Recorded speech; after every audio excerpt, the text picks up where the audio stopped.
Brooks Running has a new shoe for you runners out there. Did you hear that? Better turn up your volume. In fact, turn it up to the max. Introducing the all-new Ghost Max. It's got all kinds of things to make your knees and ankles feel protected, like Max Cushion, Max Soft Landings with DNA Loft V2 foam, and Max Smooth Rides with their Glide Roll Rocker. Feel better on your run with Ghost Max. Learn more at brooksrunning.com. Girl, real talk. This whole "it's a new year, time to reinvent myself" trash is not the vibe for 2024. You can find someone who loves you for you, as you are. You don't need to read a stack of self-help books, only eat sad salads, or start meditating at 5 a.m. to be ready for dating. So yeah, my advice is to download Bumble and find someone who embraces you the way you are right now. Let me know how it goes.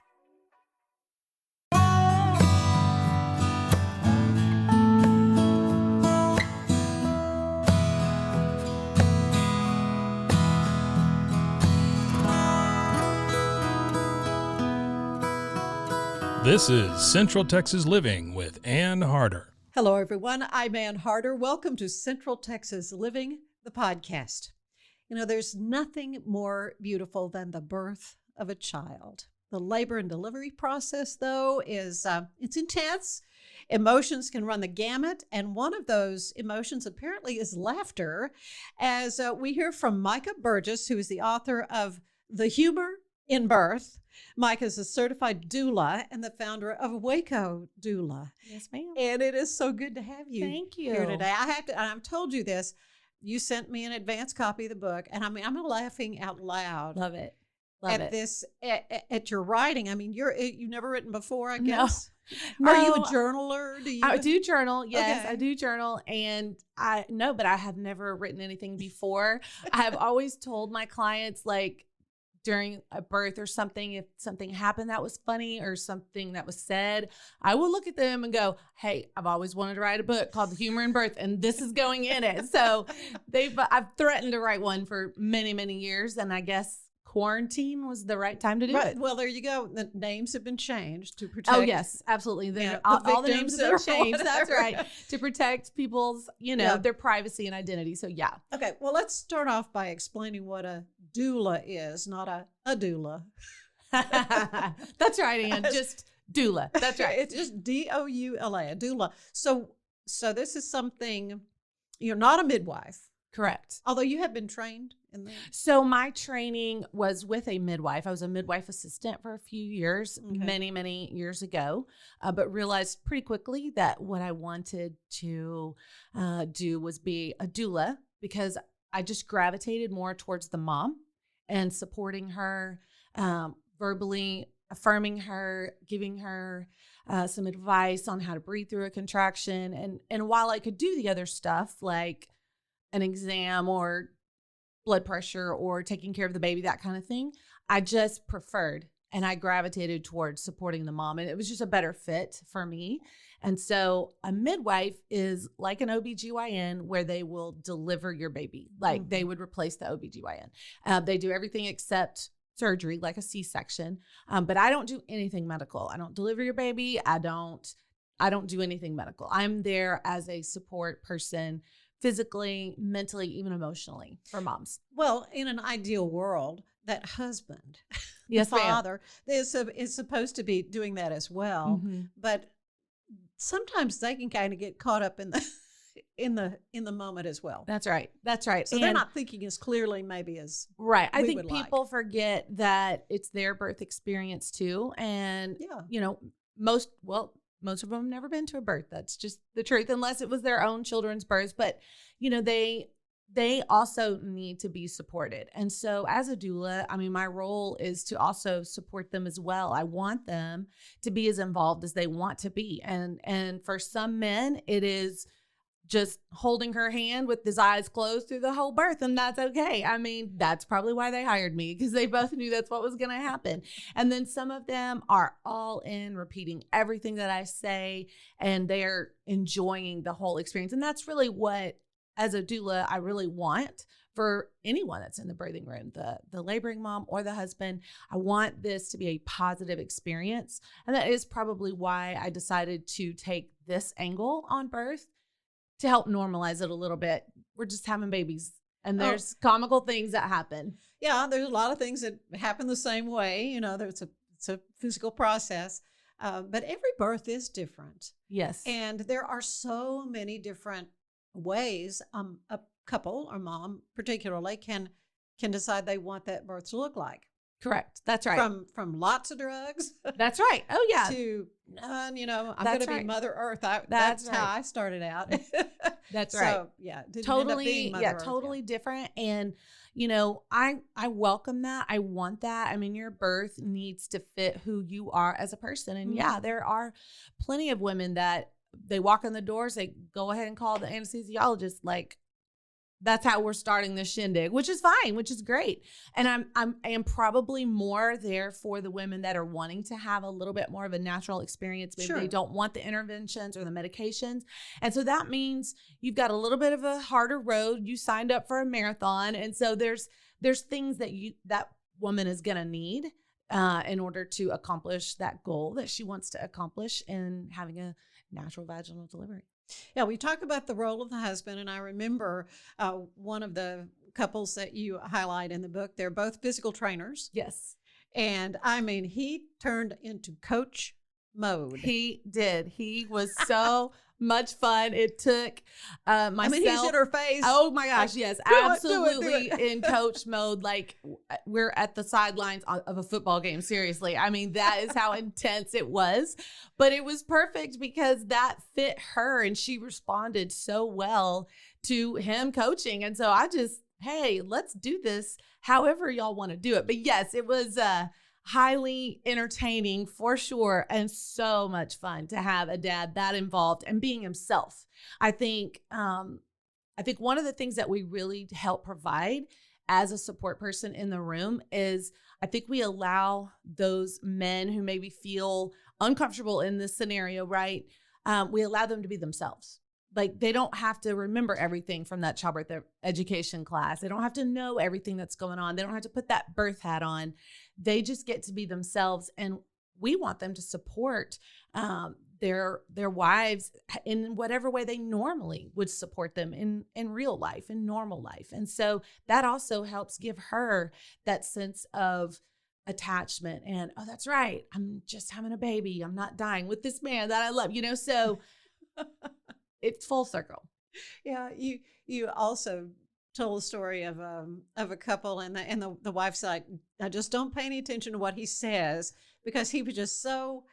It was hard apparently for you to read this guy because he's like, well, if she wants to hire you, fine or whatever. Right. I mean, that's very right. brusque. And, Yes, he was a comical guy, but he was being funny. He was you being just didn't funny. know it. That's right. And she warned me, in the book I say the very first thing she told me when I sat down before he arrived was, please don't be offended by anything my husband says. And I hope he won't keep you from letting us hiring you. And I was like, what am I about to find? I mean, and so, yes, he's in it for the shock factor. Most of the things that came out of his mouth, most of the things that he did were very funny and sarcastic. And, once I figured out, oh, okay, that's how we're going to go, then I was able to jump right in with him. And we're laughing behind her back and winking pretty much the whole birth as she's focused. But, again, she knows what her husband's like. She knows what to expect. And so, yeah, I've been to a couple of their births. Lots of fun. Oh, that's good. And for you to have repeat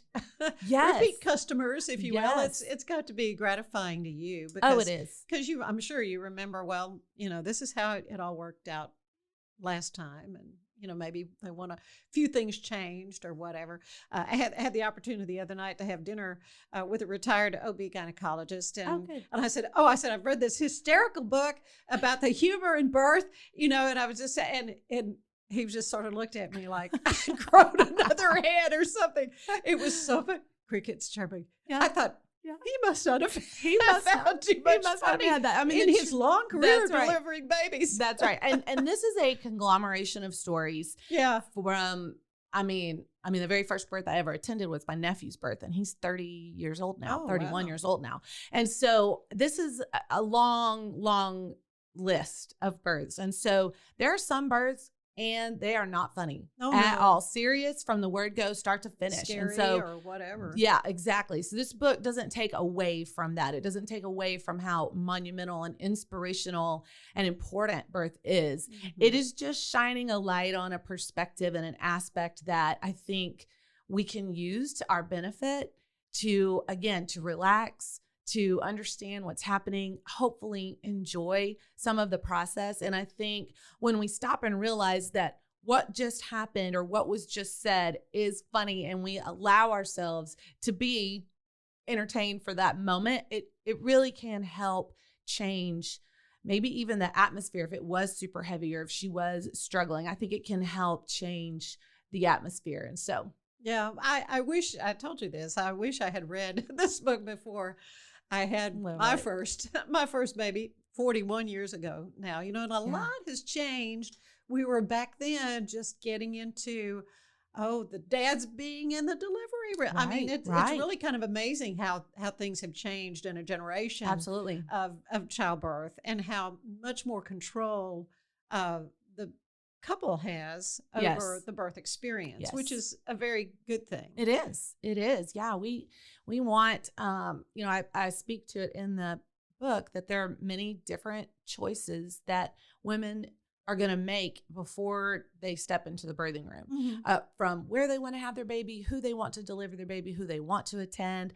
There's a whole chapter on birth plans. And I mean, it is wonderful to see how many options there are for women today. And, our hope is to expose and let them see what all their options are. Hey, we don't always have to go this one track, even though that was your mom's experience, or maybe all your friends ended up with this. Oh, The yeah. truth I is we have remember these hearing about yeah. twilight sleep or something that my mother's generation Yes. they go in and then they'd wake you up, Mrs. Wells, you have a baby. Oh my goodness. Can you imagine? Can't imagine. Sometimes I think maybe that wouldn't be such That's a bad, right. Absolutely. not such a bad option right there. Absolutely. But yeah, so you don't really take the place of them going to Lamaze classes, if they even call them that anymore, birthing classes, or do you do that education for them, or how does that work? Great question. For Waco Doula, we do not offer a childbirth education class. Here's what you need to know from A to Z, everything about birth. We do a client class for our clients that has more to do with preparing your body and your mind for natural childbirth, very specific to that. But there are lots of doulas out there that are also childbirth educators. And we even have some in the Waco area. They do both. And so there's not a wrong way to do that. One of the biggest reasons why we've chosen as Waco Doula to not do childbirth education classes or be your postpartum doula as well, we really want to focus just on the birthing room. And there are so many great resources here in Waco. We're actually hosting an event on April 24th. It's called an Informed Childbirth Community event. And there's going to be lots of people there being represented, like from prenatal all the way to postpartum. And we want women to know what the options are. And so as Waco Doula, we're really focusing on the birth part of it. And then we're going to point these women in the right direction so that they get the best childbirth education that they can, that they find the best lactation consultant that they can. And we want them to find those people that are really great at what they do. They're passionate about what we do. And what we're passionate about is the actual birth. Well, you've certainly taken part in how many births? It's well over 200 now. Really? Yeah. And as I chuckle, because there are so many funny stories that you tell in your book, The Humor in Birth. And when we come back, we're going to maybe hear you read an excerpt or two Perfect. from that. So sounds great. Stay with us.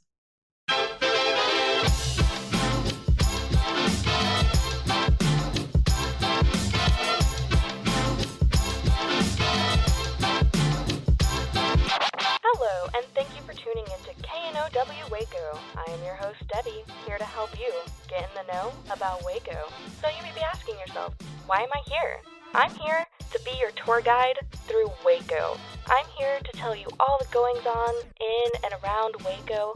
I'm going to give you the 411 on what's happening, what's going on, and what events you should go to. This is your host, Debbie, signing off. Now that you know, go. Just go, Waco. You are going on a run. Are you building a new business while managing a family? Are you tired of trying to balance home and work and everything seems to be coming up short? Then there's a podcast made just for you. Baking Your Business from Scratch is where we create the perfect recipe for building a successful business while managing your home and family with love. Come join us and see for yourself.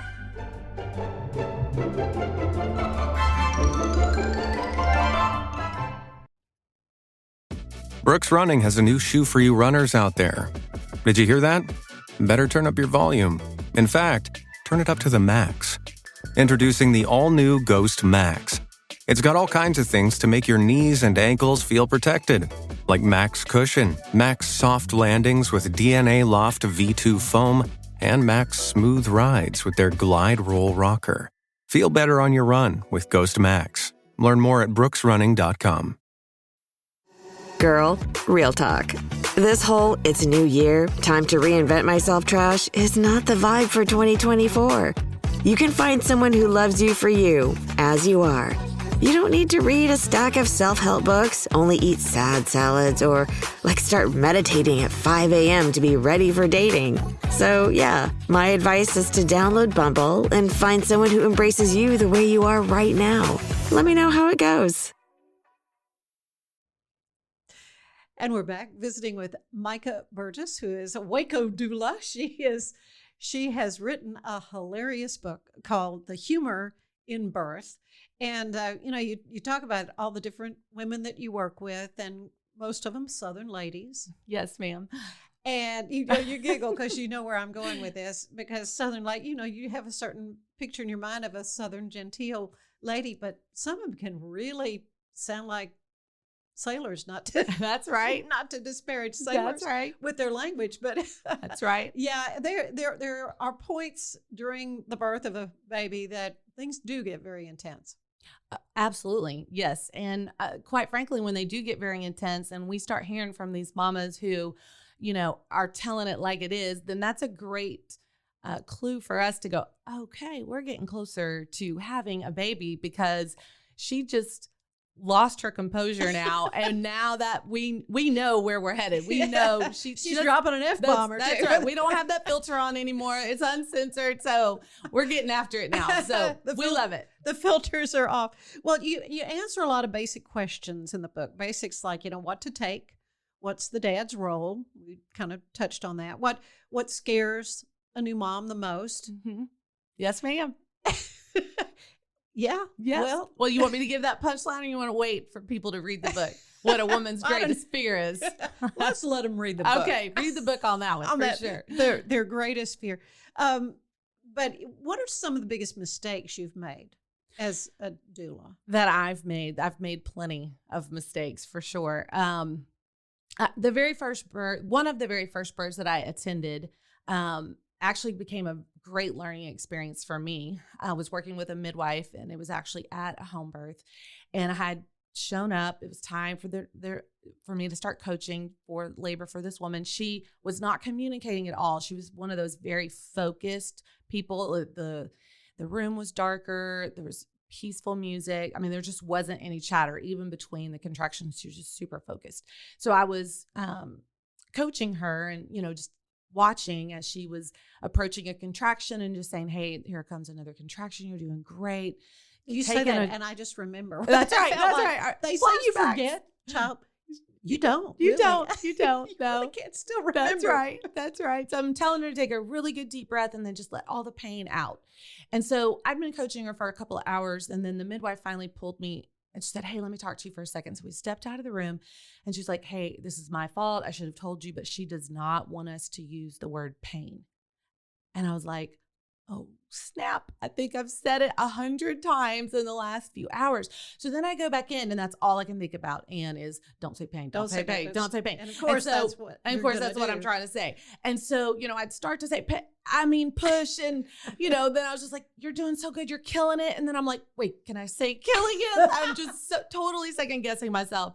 And so the baby's here and she's like, oh my goodness, Micah, thank you so much. Your coaching was perfect. And I'm thinking to myself, what? I messed up completely, but I learned a great lesson. Women don't need to be reminded they're in pain. Like, you don't need to say that word. There are plenty of other things that I can say to help you relax through that discomfort, through that intensity, through the pressure, and not have to use that word. So this particular mistake was a great learning experience for me. Yeah. Well, I think you're very transparent in the book about things that you've done. I think you called the mom by the wrong name the whole time. Yes, I did. I called her Sharon, let's say, through the entire birth. And then at the end, the baby's born. I was like, congratulations, Sharon. I'm so proud of you. And she's like, thank you. My name is Cecilia. And I'm, okay. Yeah, that just happened and that's embarrassing. So I make plenty of mistakes. Yeah, okay. So, and another thing I learned really reading your book about all these new techniques for the laboring mom. And of course, I knew even back, my youngest is 34. And so walking around really helped, moving around, just plopping in a bed for, hours of laboring really, that doesn't help, doesn't move things along. But now you use these big exercise balls and even lead the mom into a shower and they shower. Which I've done that one time. Hot shower feels pretty good. That's right. I've done that one time. One time you did that. And this was in a hospital setting. Yes, ma'am. It was in a hospital. And my client had been laboring beautifully on the birthing ball. And then all of a sudden things kind of shifted and now that wasn't working as well. The pain has, gotten more intense. And so I was like, hey, you know what? Let's get you in a shower. Let's get that hot water on your back and on your belly, see if that helps. But there wasn't one of those shower chairs in this particular shower. And so I was like, no problem. Let's just stick the birthing ball in there. And she's like, oh, that sounds great. So I get her in the shower. We get the water temperature going. Her husband's sitting right outside the curtain. And I'm now in the room. I stepped out of the bathroom to catch up on my notes a little bit, give them, an opportunity to connect, just the two of them. And then I hear her husband call my name. And so I'm like, yeah, what's up? And then I see what the problem is, that there's water seeping out of the bathroom door into the patient's room. And I'm like, what has happened? So I go in and now, it is coming out fast. And it is just everywhere in no time at all. And so I buzz for some help, for them to bring some towels and some blankets. And now it's seeping out into the hallway. I can hear them discussing it in the hallway. No. What has happened? So I walk into the door and she's in the middle of a contraction. I do not interrupt her. No. That's right. In a contraction. So I wait till the contraction's over. I turn the water off. And of course, the birthing ball was on the drain.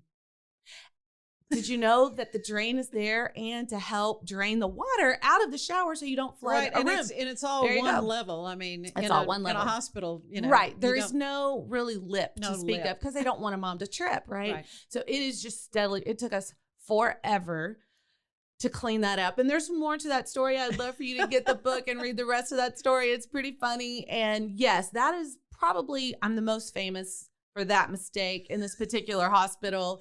I get teased quite a bit by my nurses that I have been working with for a long, long time, and they love this story. They think it's hysterical. So there you go. Well, you give a lot of love in the book to the medical professionals, to the doctors, to the nurses, to the midwives, that actually do the catching of the baby. That's because you said that's not what you do. I do not deliver babies. And I say it several times throughout the book. And that is not my role, not my job. And so, yes, I make sure that we've got those, the medical professionals on hand quickly once we realize baby is coming. So, yes. And I'm so thankful for them. I don't want their job.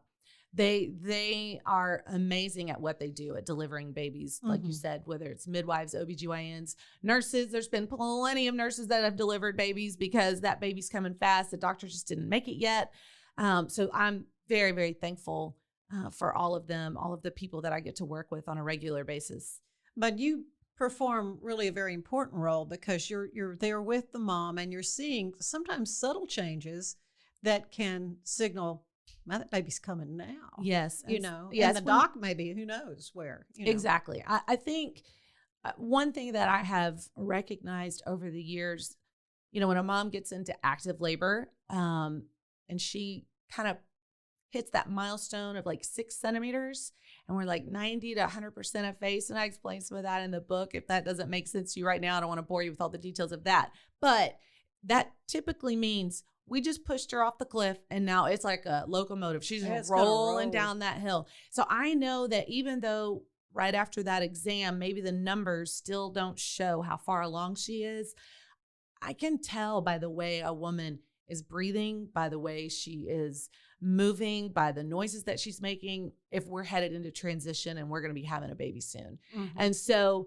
yeah, I'm not shy to communicate that. Hey, I know you just checked her 5 minutes ago and she was still a 6, but I'm telling you something is happening. I think you guys need to get in here. And they get in here, sure enough, oh, wow, there's baby's head. And so, you know, when you're being able to, like you mentioned earlier, move around, get in different positions to help baby drop down, to open up your pelvis more, then yeah, I mean, the way birth is supposed to work is it's just supposed to roll on down until you have that baby. And so we love to see that. And, you know, it is sometimes a really stark switch for some moms. And, you know, we're breezing along sort and doing Jekyll fine. and Hyde. Exactly. Jekyll and Hyde, and breezing through and going along just fine. And then boom, all of a sudden we got a different woman in the room because everything just changed in an instant. Mm-hmm. And so, yeah, we try to take our cues from these mamas in terms of, you know, how far along they are and how well they're doing. Mm-hmm. Just finished watching the Ken Burns series on Hemingway. Not to put pressure on you, you know, as an author. Oh my gosh. As an author. But of course, in this beautiful series on Hemingway, they would read excerpts from his writing. And I was just thinking, read an excerpt from, there's lots of capital letters. Yes, ma'am. Spelling out sounds. That's right. Oh, gosh. But you have something you want to share with us when it comes to working with amateur first time, I guess you yes, ma'am. Parents. That's right. As opposed to those who've been there, done that, you know, we're gonna go with this again, second, maybe third time for another baby. That's right. So what you want to share with us? So there is obviously a difference between, and I can remember for me, a first-time mom and a veteran. Amateur versus veteran is the name of this particular chapter. And you, as a first-time mom, you just don't know what you don't know. Right. And you can be as prepared as possible. And it's scary. It is scary. But you don't get to start checking those boxes until you're actually at the birthing room and in labor. Go, oh, this is what y'all were talking about. Oh, okay, I get it now, you know? So you just don't know what you don't know. And then, you know, veterans here. So some of the responses that I might get to someone who thinks they're in labor, right? Mm-hmm. So these first timers, I'm going to read here, but these first timers, God bless them, can be slightly obsessive when it comes to analyzing signs of labors. Every pea color, vaginal tingling, cramp, or gas pain is scrutinized. The truth is they are just ready to have their baby. And the hope is that they are one step closer. To a first-time mom, everything means I am in labor. My response, yes, cleaning out your garage might be a sign of nesting, but it's not a guarantee that today's the day. Oh, I see you're feeling nauseous and tired. Maybe try taking a nap first before heading into the hospital right away. You're cramping but have no pain. That's a great indication that your body's warming up. It's still too early, though, to say whether or not you should call your parents to fly in from Hawaii. Don't get me wrong. I love to be given the heads up.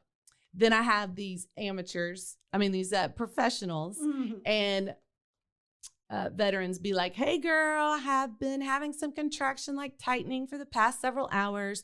They're about 3 to 4 minutes apart, but they're just not as strong as with my first baby. I'm going to take a quick shower, grab a bite, and drop the kids off at my mom's. Figured I could head to the hospital after that just to see what's going on. Or 3 to 4 minutes. That's right. Sorry for the late text. It's 2 a.m. But I was having some contractions while we were at dinner. On the way home, my water broke. I decided to get some sleep, and I just woke up with lots of very strong contractions right on top of each other. Danny thinks we should go in, but I'd like to sleep a little bit longer. Any thoughts? Yep, it doesn't sound like that baby's going to let you catch any more Z's. So just the difference between amateurs, veterans, just deciding whether they're in labor or not, very, very different. Yeah. What is your favorite part of the book? What's the funniest? I mean, I'm thinking about all the candles in the room and somebody catches on fire. So that's the very first birth I ever went to. That was actually my nephew being born. And both my sisters were with, both my sister and I were with my sister as she was relaxing in the bathtub. And, you know, we're just telling her what a great job she's doing, encourage her, having conversations. And then all of a sudden she gets super restless and she's trying to communicate something and she's pointing at us. And I'm like, oh my goodness. I mean, is this what we see in the movies? I mean, like she's about to have her baby right here. What is going on? She's clearly struggling. And then finally she's as loud as she can in the middle of this contraction. And she points at my sister, your shorts are on fire. And we're like, what? Sure enough, she'd been leaning on the bathtub where there was a candle and her shorts caught on fire from this candle. And now we are scooping water out of the tub, splashing her. She is soaked. The floor is soaked, trying to put this fire out. And then we all just burst into laughter because the whole scene was just hysterical. And that's probably, Anne, you know, one of the reasons I knew right away. I mean, oh, there are some amazing parts of birth. I mean, I don't remember a lot of other things about my sister's birth. I know that it was hard. I know that it was long. I know that she had to really focus. I know there was a lot of coaching, but that stands out in my mind for sure. And it was an opportunity for her to settle into, oh my gosh, this was a funny thing that just happened. And I think it helped set the tone for her and for me in realizing that this is something I want to do. This is something I want to experience. So, well, one of the funny episodes. So I interrupted you. What is your favorite funny moment? No, let's see. Is there one? There were so many. Yes, one of my favorites is there's a chapter called Sisters, and one of my favorite stories is the mom that is giving birth is actually a good friend of ours. She and her husband, and her sister was there. And it's time for her to start pushing. And yes, like you said, throughout the book, it's just a lot of vowel sounds, capital vowel sounds, trying to make these sounds that women make when they're pushing a baby. You did a pretty good job. Well, thank you. Bear with me. It just gets like I ran out of vowels really, really quick. But anyway, so at one point I can, you know, she's taking a deep breath and then I start hearing her push. But I'm looking at her and her mouth is not moving. Her mouth is not open. Her eyes are closed. So I'm looking around and I realize it's her sister that's making this pushing sound. And so then here comes another contraction. I'm like, get a really good deep breath. And they're just going to blow it all out. And then I hear, and again, it's her sister. It's not her. And through every single push, her sister made all of the noises. My client, not one time made a pushing sound, not once. Her sister literally did all, I'm using air quotes here, did all the pushing for her. And at one point, the midwife's looking at them and she's like, well, okay, ladies, here we go. Let's have this baby. It was a team effort. It was totally a team effort. And her sister finally looked at her and she's like, is this okay that I'm doing this? And my client was like, yes, because I have no energy. Just take over and go for it. And so, hey, you got to do what works for you. But that is definitely one of my favorite stories. It was so much fun to be a part of. Oh, well, I mean, you help in a lot of ways. I know there was one instance where the mom grabbed your shirt and pulled you in like almost on top of her. Yes. Intensity of that. That is one of my repeat clients. You know? That's right. And she is a pro. I'm telling you what, she's amazing at giving birth. And she was just cruising along. It was happening so fast. And then, like I said earlier, just in this one instant, everything changed. And so I walked over to the bed to check on her because she had said, hey, I'm needing something. And so I walked over to the bed to check on her. And yes, she grabbed my jacket and pulled me towards her. So I'm like bracing myself on the rails of the bed so that I don't fall on top of this laboring pregnant woman who's got a hold of me. Like we are nose to nose. And she's just got this face like, you know, and I'm like, okay, Don't fall, hold it together. But yeah, I mean, in like 2 pushes, that baby was born. And so it wasn't until after the baby was born that she let go of you. That's right. Yeah, baby was born. And I was like, how you doing? That was quite a ride. Baby's here. And she's like, oh yeah. And then let go. And we had a good laugh about it. It's yes, definitely. I want to say, I keep saying, this is one of my favorites. This is one of my favorites. Oh, and I know. my editor finally was like, you have to stop saying this is one of my favorites. I was like, okay. So we pulled a lot of those comments out of the book, but because they are, obviously, it's my life. It's what I do. It's what I love. I'm super connected to all of my clients, and they're family to me. And so I'm very invested in them. And yeah, every story feels like my favorite story for sure. Well, you've got a great collection of them in The Humor in Birth. How can folks get a copy? Thanks. So it is on Amazon right now, and they make it really simple. You just type in The Humor in Birth and it will pop up, and it is available now. It's been published, and we are so excited that this journey is complete, and to share it and to offer it to others. And so I love that that you thought it was funny and that you wished that you had it. Should be required reading for every pregnant woman, particularly the first time mama. Awesome. Well, thank you. I appreciate that. Yeah, well, it's been great visiting with you. Thank you so much. Micah Burgess, Waco Doula, and they can get more information on Waco Doula where? That's right, wacodoula.com. And then also our Facebook page is wacodoula.com, and our Instagram is Waco Doula. And so, yeah, lots of information that way. You can also go to My Doula Micah. That's my Instagram page. And so lots of ways to find us. It's been great. Thank you so much. Thank you, Ann. Yeah. Central Texas Living is part of the Rogue Media Network family. Be sure to check out their other shows at roguemedianetwork.com. Please rate us 5 stars on iTunes and anywhere else you get your podcasts. Join us again soon for more Central Texas Living, the podcast. This has been a Rogue Media podcast.